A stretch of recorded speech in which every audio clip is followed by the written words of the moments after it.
구주강님 첫째 주일 예배 오신 여러분을 환영하고 축복합니다. 오늘의 주제는 소망입니다. 그래서 우리 모든 성도분들이 우리 주 예수 그리스도로 인해서 진정한 참된 소망 가지시기를 우리 주님의 이름으로 축복합니다. 제가 결혼하고 2000년도에 캐나다 처음 왔는데요.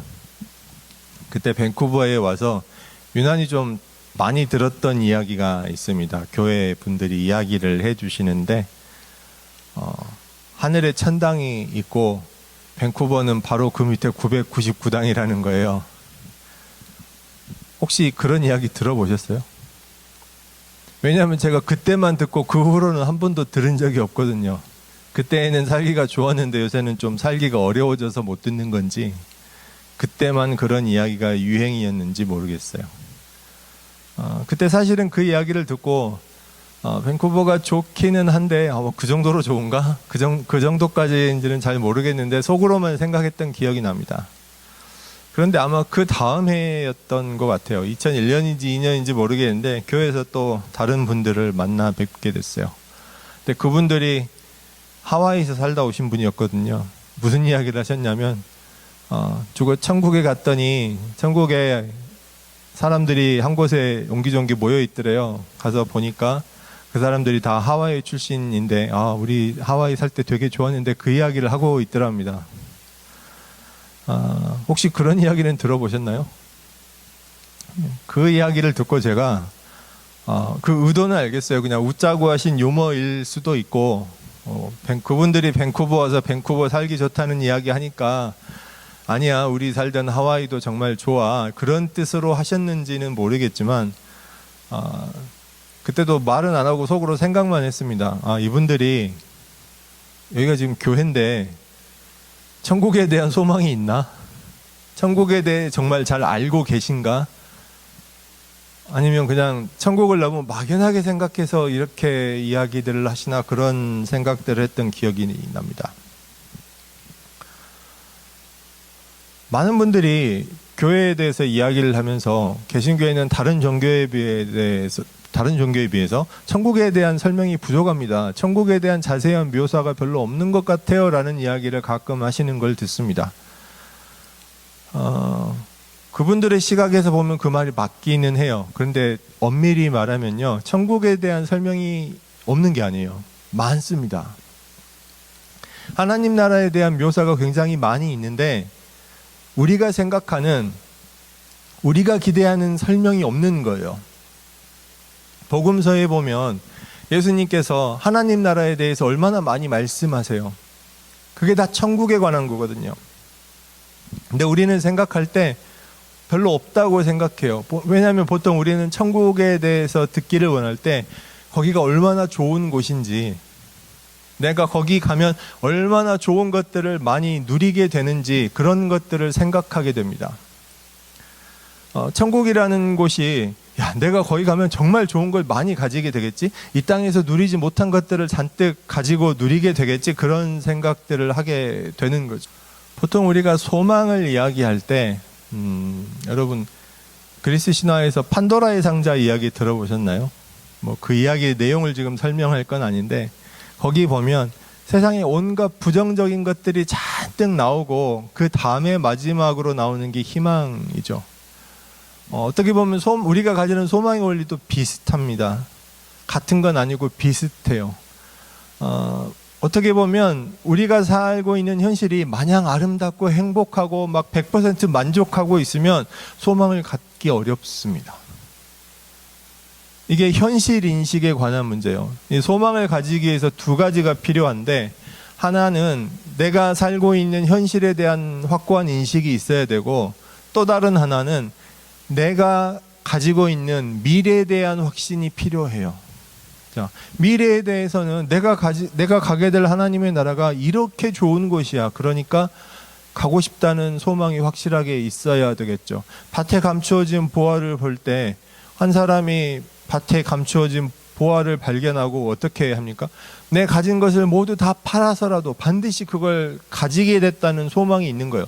그 보물을 보고도 그게 좋은 줄 모르고 별로 좋다는 생각을 안 하면 절대 그런 동기가 부여되지 않겠죠. 왜 내 가진 걸 다 팔고 모든 걸 다 희생해야 돼요? 그건 그만큼 거기에 훨씬 더 중요한 가치가 있다는 걸 내가 명확하게 알고 있기 때문인 거죠. 우리가 하나님 나라를 바라볼 때도 그런 거예요. 성도가 하나님 나라를 바라볼 때 가져야 되는 자세가 굉장히 많이 있지만 크게 나누어서 두 가지입니다. 미래를 향했을 때, 야, 하나님 나라가 이렇게까지 좋은 거구나. 내 모든 것을 다 바쳐서라도 반드시 나는 하나님 나라에서 하나님과 함께 하겠어. 이 마음이 있어야 되고요.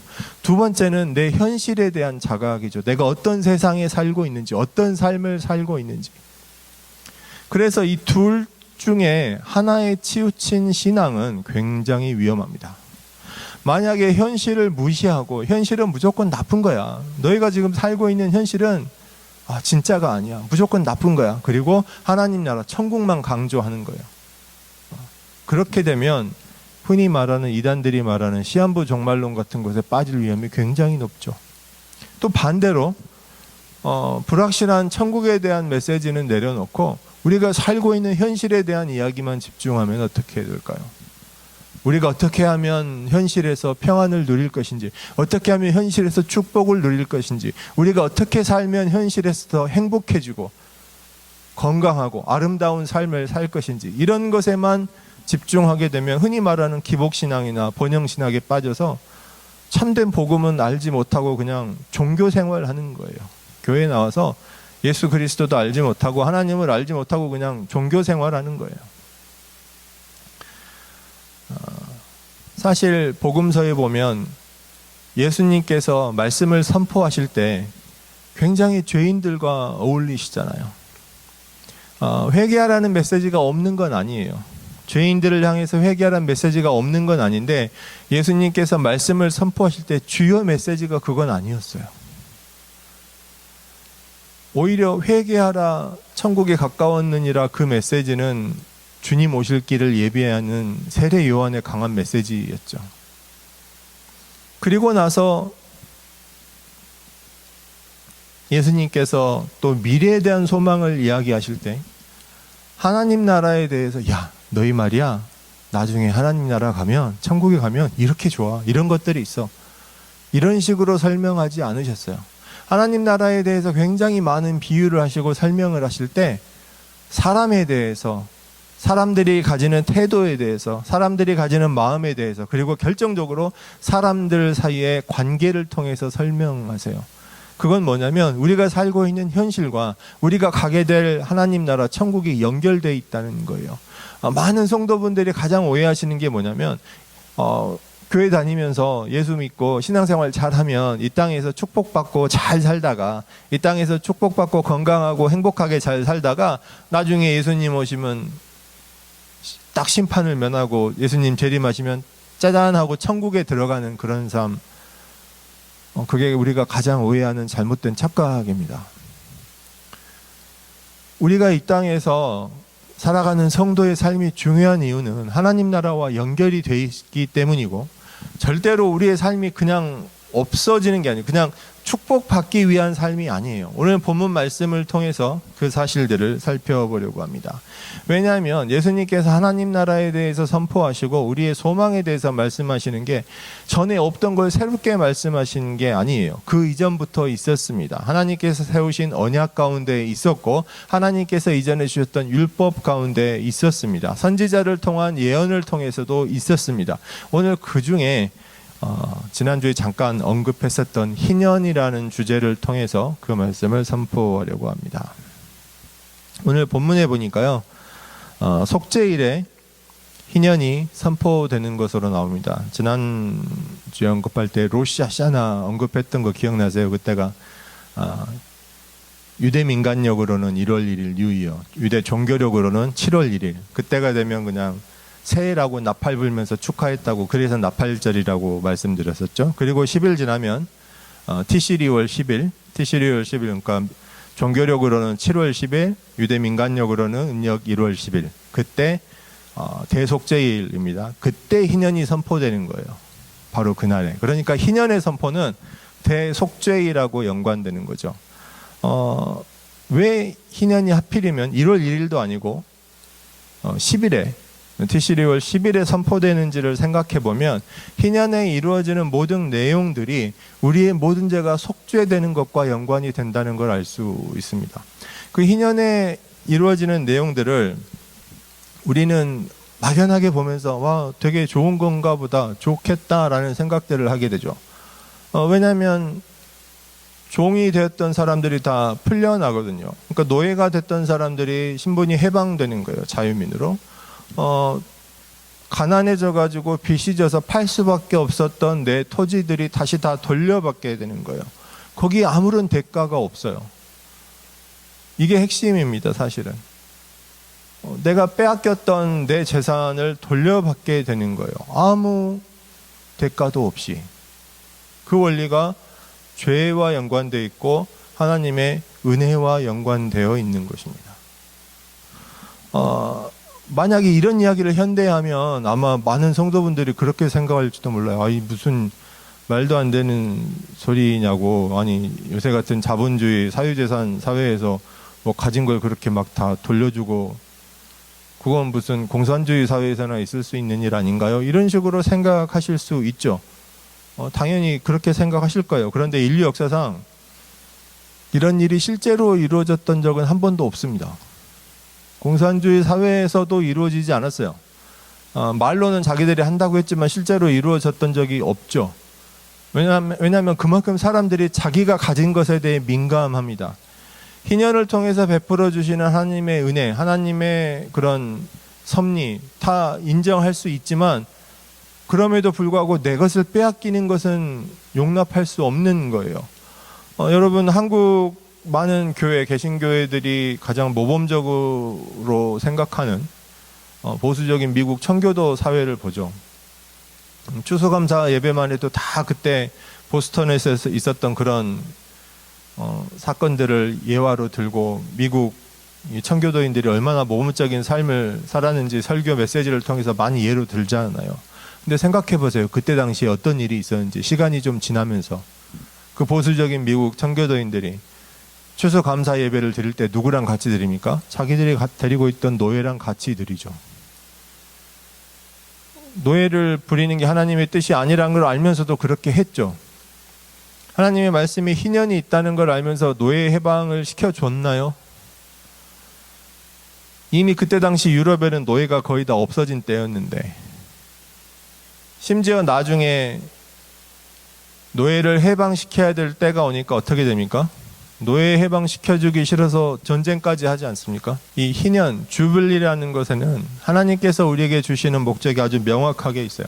하나님께서 우리에게 주신 언약 공동체 안에서 주시는 그 원칙 같은 게 있습니다.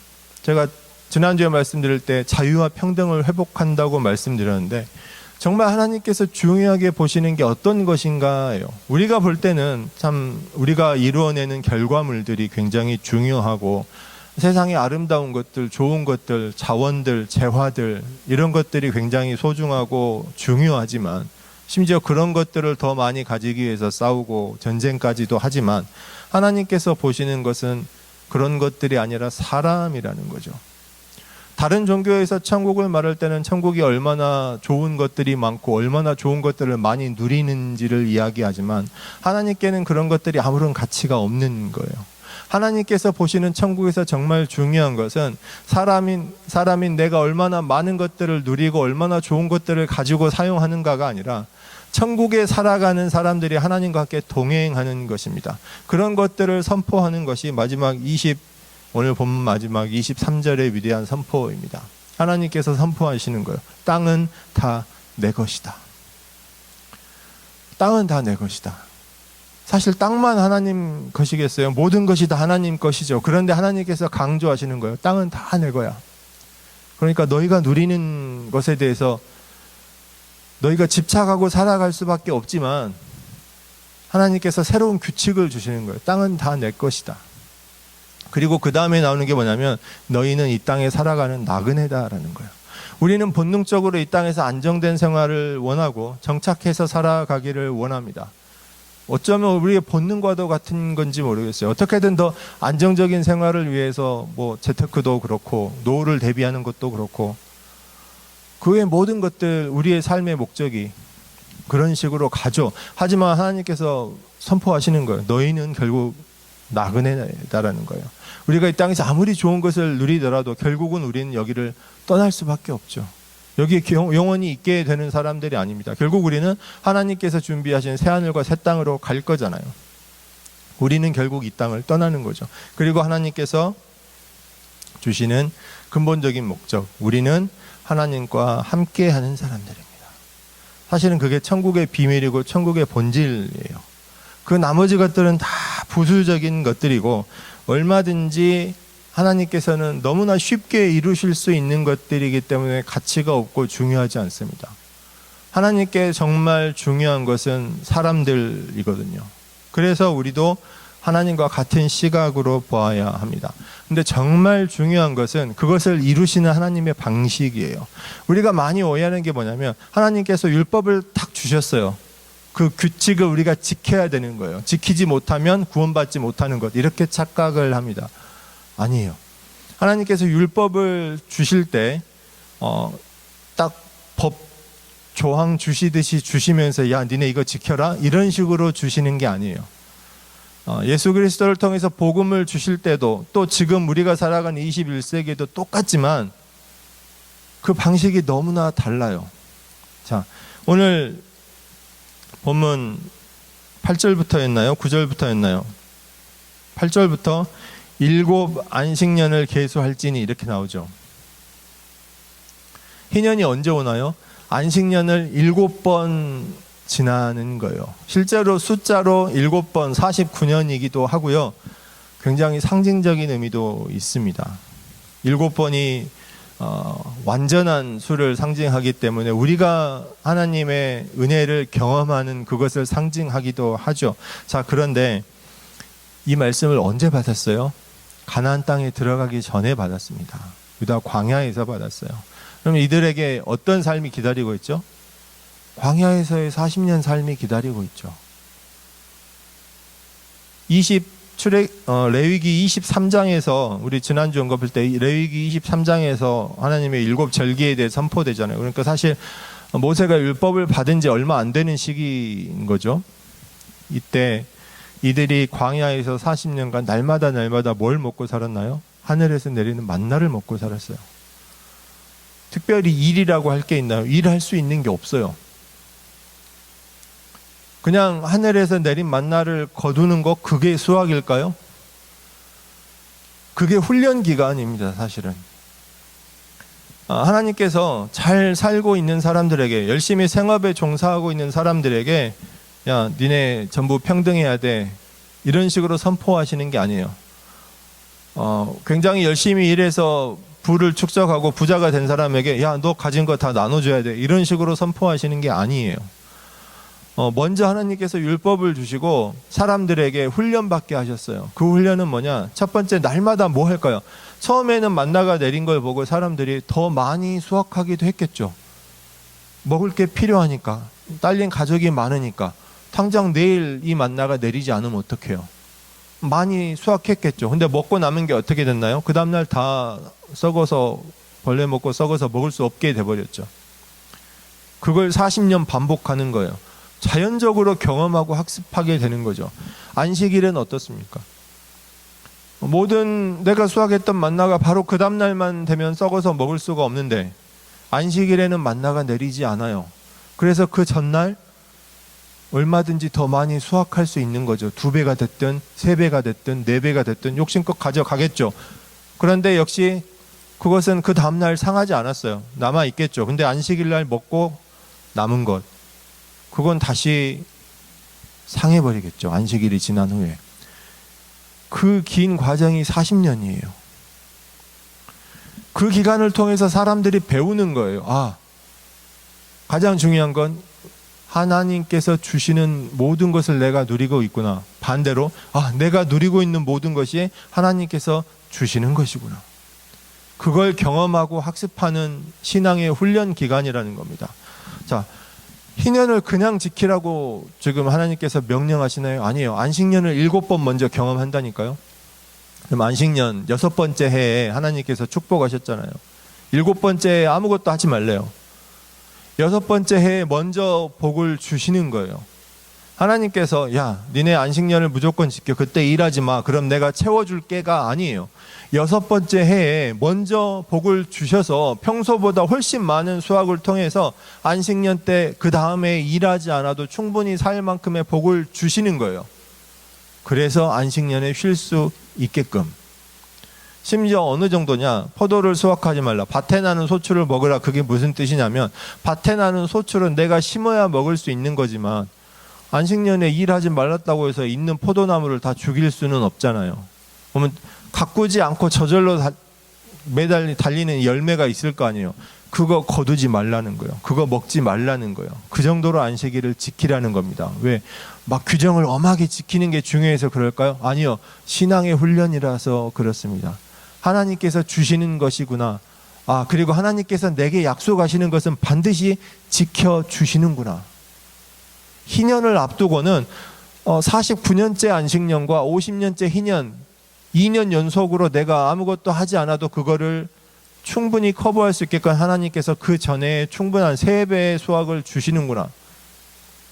그걸 약속을 하나님께서 반드시 지켜주시는구나. 그걸 경험하게 되는 것입니다. 신앙훈련의 핵심은 그거죠. 하나님께서 내 인생의 주인 되시는구나. 내가 살아온 인생이 내 마음대로 하고 산 것 같았는데 사실은 하나님께서 함께 하셨구나. 그런데 문제는 어떤 분들은 이걸 깨달아요. 그래서 이 훈련을 통해서 제대로 훈련받아서 경험해서, 하나님께서 훈련시켜주는 신앙훈련의 가장 큰 특징이 경험이거든요. 그냥 말씀으로 가르쳐서 너 이거 해야 돼 이해시키는 게 아니라 경험하는 거예요. 하나님께서 내게 이렇게 은혜를 주시는구나. 이렇게 했더니 하나님께서 내게 약속을 지켜서 응답해 주시는구나를 경험하는 거예요. 어떤 사람은 내 삶을 통해 주시는 하나님의 은혜를 깨닫습니다. 하나님께서 이렇게 내게 은혜 주셨구나. 내게 이렇게 동행하셨구나.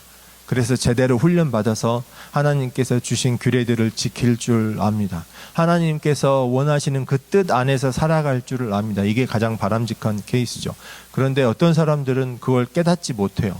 분명히 하나님께서 은혜를 주셨는데 그게 은혜인 줄 모릅니다. 분명히 하나님께서 경험하게 하셨어요. 훈련을 통해서 이렇게 하나님께서 응답하신다는 걸 알게 하셨어요. 그런데 그걸 몰라요. 그리고 뭐라고 착각하느냐? 하나님께서 나를 축복하시는구나 착각합니다.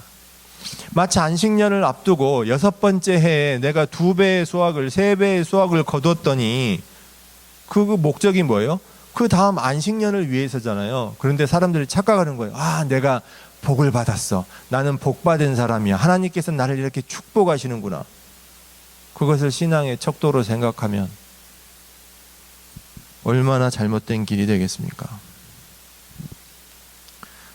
안식년 전에 풍성한 수확은 단순한 물질적 축복이 아니라고 말씀드렸습니다.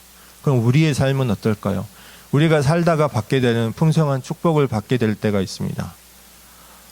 네, 하나님께서 축복하신 것일 수 있습니다.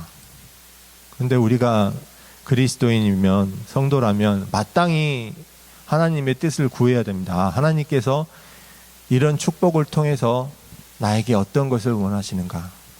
나를 어떤 길로 인도하시는가? 하나님께서 나에게 어떤 훈련을 주시려고, 어떤 연단을 시키시려고 이런 축복을 주셨나를 마땅히 생각할 줄 알아야 합니다. 이것이 그리스도인에게 주어지는 신앙의 훈련이고 삶을 통해 주어지는 신앙의 경험입니다. 자, 바로 앞에서 언급했던 23절의 언급을 다시 말씀드리려고 합니다. 땅은 하나님의 것이에요. 물론 우리는 예전처럼, 이때 성경이 기록된 때처럼 막 땅에 매달려서 살아가지는 않죠. 하지만 땅만 하나님의 것일까요? 현대인이 따르는 돈은 하나님의 것이 아닙니까? 우리가 좋아하는 물질적인 모든 것들은 하나님의 것이 아닙니까? 제가 밴쿠버에 처음 와서 신학교에 들어가서 여기 신학교를 다니고 있는데 저희 학교 건물이 100년 넘은 굉장히 고풍스러운 석조 건물이었어요. 바닷가를 바라보는 정말 멋진 건물인데 지금 불행히도 지금은 신학교가 여러 가지 이유로 경제적으로 어려워져서 그 건물이 팔렸어요.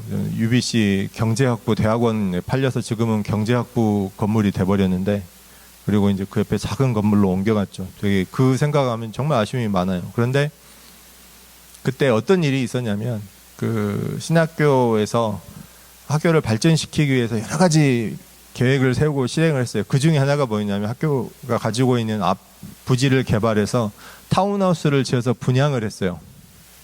그리고 그 돈으로 학교를 증축하고 학교를 발전시키고 교수님들을 초빙하고 여러 가지들을 했죠. 이제 그 가운데 이제 안 된 것들이 있어서 문제가 생겼습니다만, 제가 오늘 말씀드리는 건 뭐냐면 그 분양한 타운하우스가 그때 당시 가격으로 49만 9천 불이었어요. 그게 이제 거의 24년, 23년 전이니까요.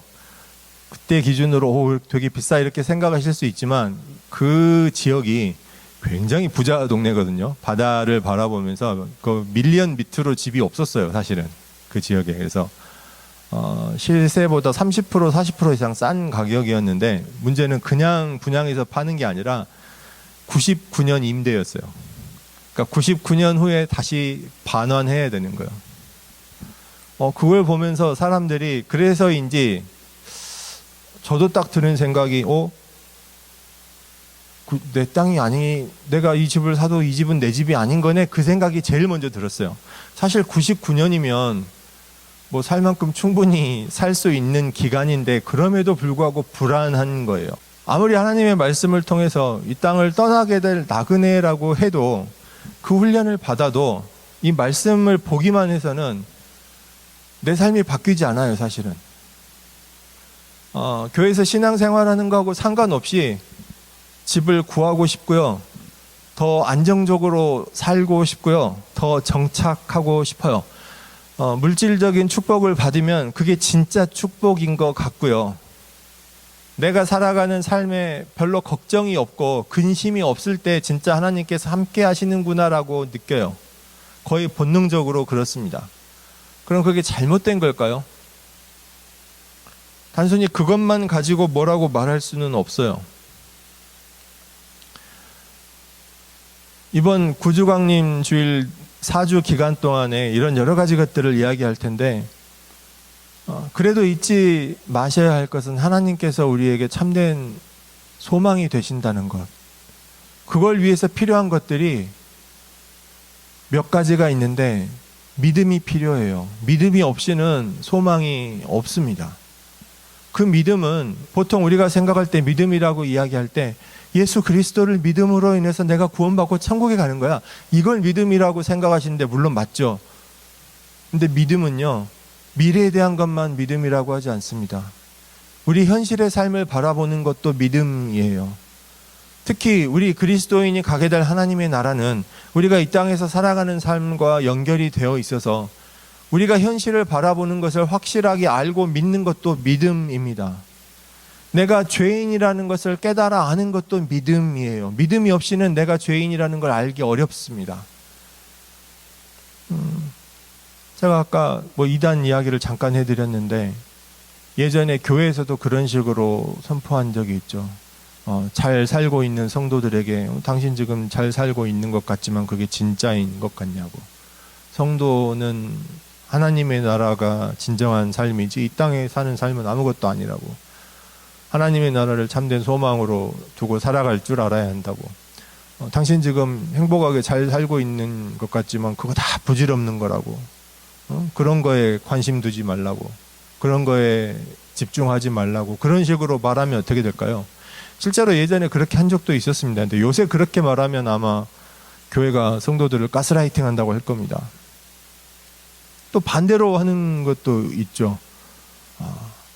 현실이 안 좋다고 말하는 게 아니라 천국이 정말 좋은 거야. 당신 천국에 가면 이런 것도 있고, 천국에 가면 이런 것도 누릴 수 있고, 천국에 가면 뭐든지 다 할 수 있고, 이슬람에서 다른 종교를 들어서 좀 미안합니다만 테러하는 사람들이 그런다면서요. 테러하면서 죽으면 뭐 72명의 처녀가 자기를 기다리고 있다고. 글쎄요, 뭐 실제로 꿀 안에서 그렇게 말하는 건 아닌 것 같지만 아무튼 사람들이 그렇게 생각하니까요. 어느 것 하나 올바른 게 없어요. 사랑하는 성도 여러분이 모두 참된 소망을 가지시기를 바랍니다. 그 소망은 믿음을 바탕으로 해서 나오는 거고요. 그 믿음은 내가 살아가고 있는 현실을 보는 거예요. 내가 살고 있는 현실의 모든 것이 하나님 것이고 내가 누리는 모든 것이 하나님께서 주신 것이고 그걸 알면서 감사하면서 기뻐하면서 사는 것이 믿음입니다. 그로 인해서 예수님께서 우리를 구원하셨고 우리를 구원하셔서 이제 그전에는 죄인이어서 하나님과 함께 할 수 없었는데 이제 예수 그리스도를 통해서 하나님과 함께 할 수 있게 된 것, 우리가 이 땅에서는 나그네이지만 동거하는 자로서 하나님과 함께 할 수 있는 것, 그 사실을 믿는 것이 미래에 대한 소망을 확고하게 가지는 길이죠. 현실에 대한 인식도 앞으로 미래에 대한 확고한 믿음도 다 가지시기 바랍니다. 이제 예수님께서 오심으로 인해서 하나님과 함께하는 길이 활짝 열렸습니다. 그래서 우리에게 주님이 소망이 되십니다.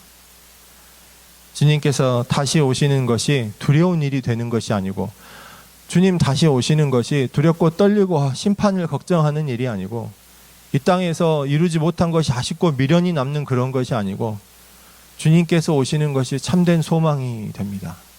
간절히 기다리고 구하는 것이 될 줄 믿습니다.